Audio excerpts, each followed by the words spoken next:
Merci d'être là, mesdames, messieurs. Il est temps de vous informer sur tout ce qui se passe dans la région d'Kivu.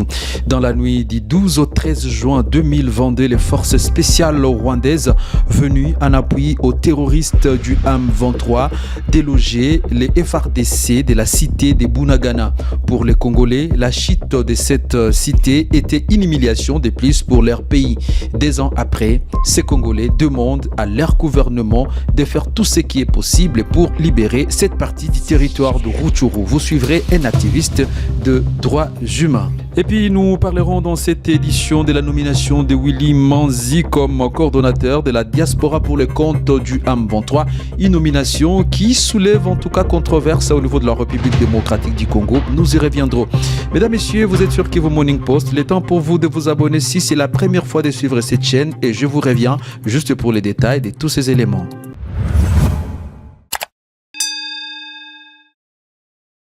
Ouvrons cette édition par les Rutshuru. Des violents affrontements opposent les forces armées de la République démocratique du Congo, soutenues par les jeunes Wazalendo, aux rebelles du M23, appuyés militairement par le Rwanda. Nous sommes ce jeudi 13 juin à Kakowa, village situé dans le groupement des Kanyabayonga en chefferie des Bwito. Nous restons au Nord Kivu. Détails dans ces reportages. Selon nos premières sources, des détonations d'armes lourdes et de petits calibres résonnent depuis 5 heures du matin dans cette partie de la chefferie, à environ 2 kilomètres des Botalongo, la centre. Ces affrontements entraînent une psychose dans plusieurs autres villages proches des Kahokwa suite à ces hostilités qui sembleraient très rudes dans cette partie sud de la commune de Kanyabayonga, également sous menace de l'ennemi. Par ailleurs, certaines sources de la société civile de Kanyabayonga, sans avancer les bilans, confirment le déroulement de ces affrontements qui, selon elles, suscitent la crainte au sein de la population en général au sud de la commune, alors que certains habitants regagnent progressivement leur habitation,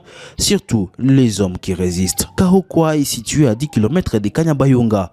Cela fait plus d'une semaine que ces belligérants s'affrontent dans le groupement de Kanyabayonga, où ils tentent de récupérer quelques villages sans succès grâce à la vigilance des éléments des forces armées de la République démocratique du Congo et le Wazalendo, présents à chaque coin du groupement. Il a noté que, malgré ces tentatives du M23 RDF dans les villages du groupement, les forces loyalistes et leurs alliés répondent favorablement aux agissements des agresseurs sans céder même 1 centimètre du territoire national de la République démocratique du Congo.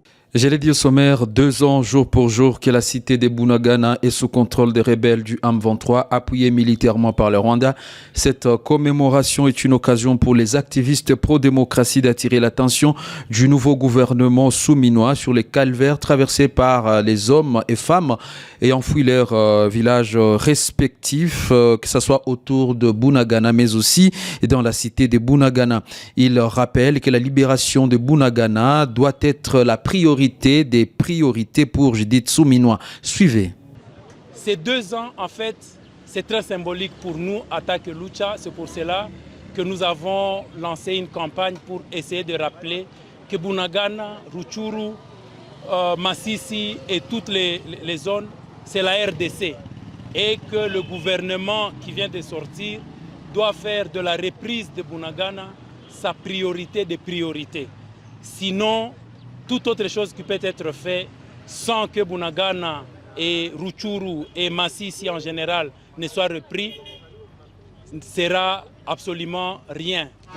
En fait, le gouvernement a l'obligation de prendre ces zones-là. Nous, en tant que citoyens, nous n'avons pas besoin de savoir s'ils ont la capacité ou pas, mais devant un rebelle, quoiqu'il soit soutenu par l'armée rwandaise, et par toutes les autres personnes, nous, en tant que citoyens, ce dont nous avons besoin, c'est de recouvrer toutes ces zones-là qui appartiennent à notre République. Ceux qui se sont battus pour la première libération de notre pays ont laissé entre les mains des autorités un pays entier. C'est à leur responsabilité de pouvoir reprendre ces zones et de faire en sorte que toutes les activités puissent marcher encore. Et puis la nomination de Willy Manzi à la coordination de la diaspora au sein du AM23 suscite moult réactions. La dernière en date est celle du collectif des jeunes du Congo-Kinshasa, Kojeski en sigle antenne du Nord Kivu. Pour le point focal de ces structures, cette nomination démontre la complaisance mais aussi la complicité de certaines agences onusiennes dans la gestion des questions liées aux réfugiés. Loin de tomber dans des considérations politiques, Pecos Lulihoshi ne comprend pas comment est-ce que les Nations Unies peuvent jusqu'à faciliter l'asile à un homme impliqué dans des crimes au niveau de la région. Il qualifie ces gestes comme une pire légalisation du crime. Suivez Pecos Lulihoshi. Sisi tulisikitishwa sana na ile habari tangia siku ya kwanza tarehe 10 ya hii mwezi ya sita, wakati tuliona bwana Willy Manzi Ngarambe anakuwa nomesa vile mkuu wa M23 mwenye atajihusika na watu ambao wako nje.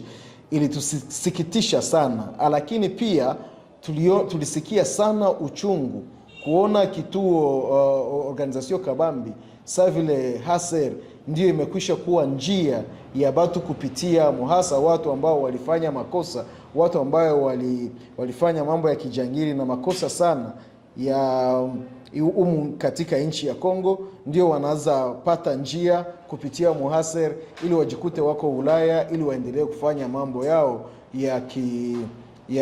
mambo yao ya kivita ngambo ya nchi yetu ya Kongo. Ndio ile ni kweli, lakini tukumbuke kama kila mtu yuko na jamii ya kimataifa ina obligation, inashurutishwa kupokea mtu ufadhili na kumukinga wakati iko mshida mbalimbali haswa ya kiusalama.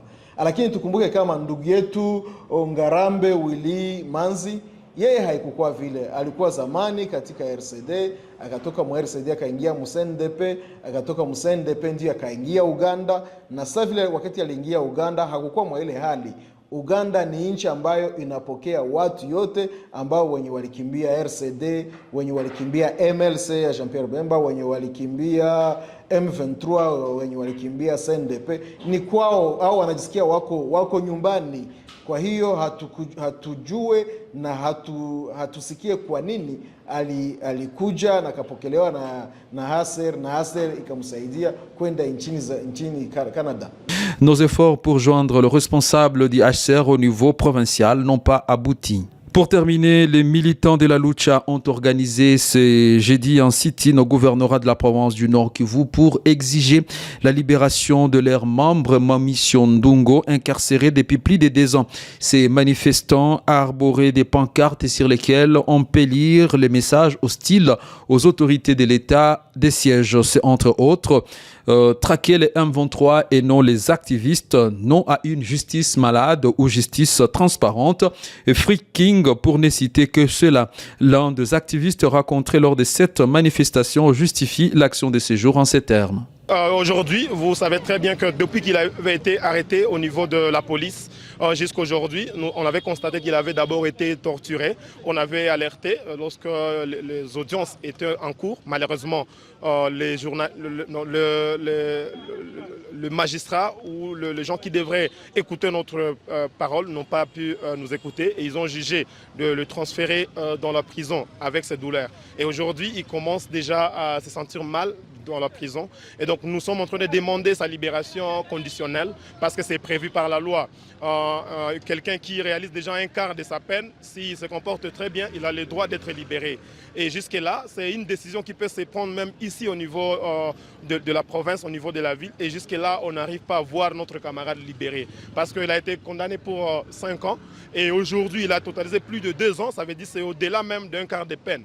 Et comme il n'avait rien fait, je pense que le gouvernement ou les autorités ont le devoir de prendre ces cas avec le sérieux pour que nous puissions voir notre camarade libéré. Mais aussi, c'est un étudiant.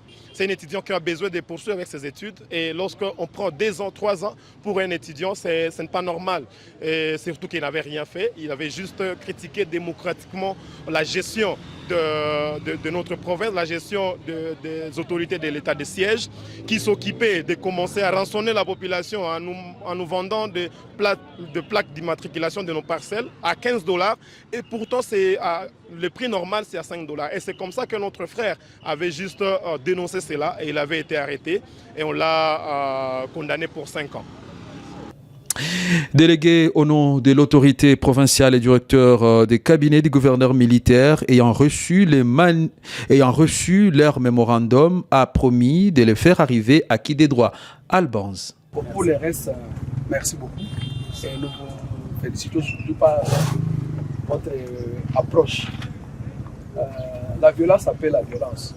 Tel que je voulais toujours dire à l'auditoire. Mais avec une franche collaboration comme ça nous permet aussi de pouvoir parler le même langage parce que nous avons un seul ennemi. Et nous devons avoir les mêmes objectifs. Voilà.